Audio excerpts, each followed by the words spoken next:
Chancellor, good to see you. Good to see you. I'm not going to prolong this for you. I'm probably the only one standing between you and the door. So, but you talked, as I listened to you this morning, you talked about reskill, upskills, career relevant.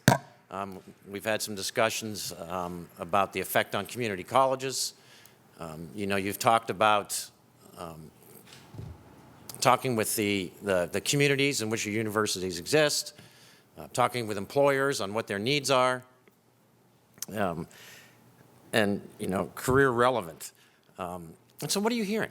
I mean, are what you're hearing feeding the same tried and true system? We need 4-year degrees. We need 4-year degrees. We need higher education. Higher education has typically always been a 4-year degree or more.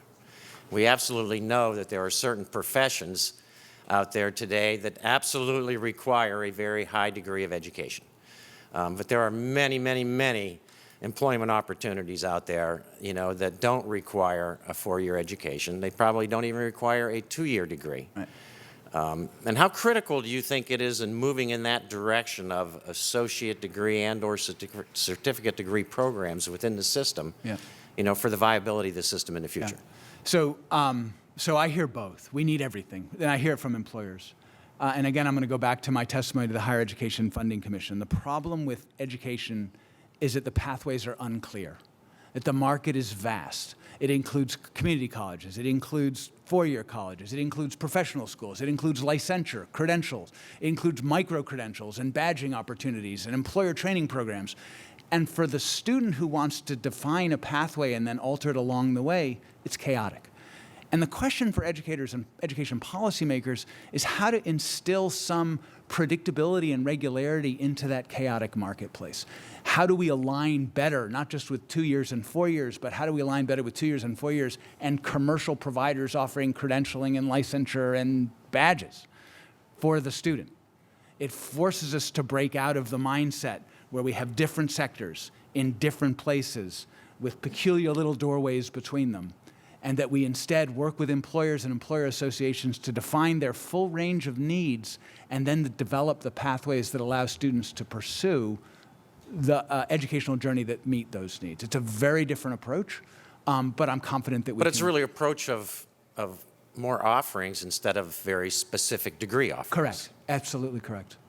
It is true. So you really look to in the future to just, really expand those offerings. Correct. And I think as in any organization, any industry, we have to be very careful about, what are we good at? How do we build on competence? So our competency tends to be with low and middle income students. That's our birthright, and frankly, that's where the state needs us to be operating. It is increasing with underserved students, students of color, and students in rural regions.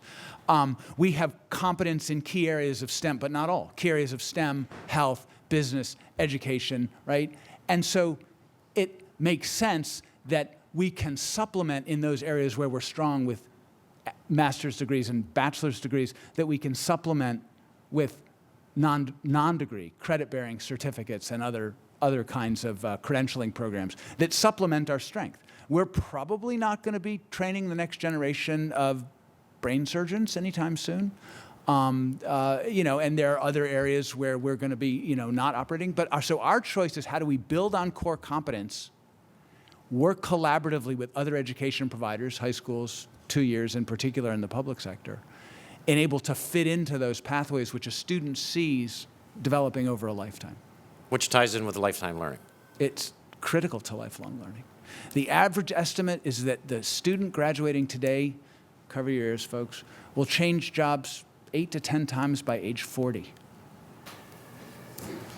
And there again is where these certificate programs come into play. Absolutely correct? Critical. And let's just talk real quick and briefly about the underserved population. Obviously the entire higher ed system has always been pulling for those exact same students. The real untapped pool of those potential students is that underserved population. Do you believe that through the realignment and offering more of certificate and maybe associate type programs is a way also to tap into that underserved population? I think into the underserved population as you've defined it, and also into underserved adults, yes. Yeah. Thank you for your answers, and I just want to say I want to commend you for the amazing work that you've really done over the past year, and I look forward to working with you as we try to advance this legislation. Thank you. And hopefully set the system on a good path moving forward. Thank you. Appreciate it. Thank you. Thank you. Thank you, Mr. Chairman.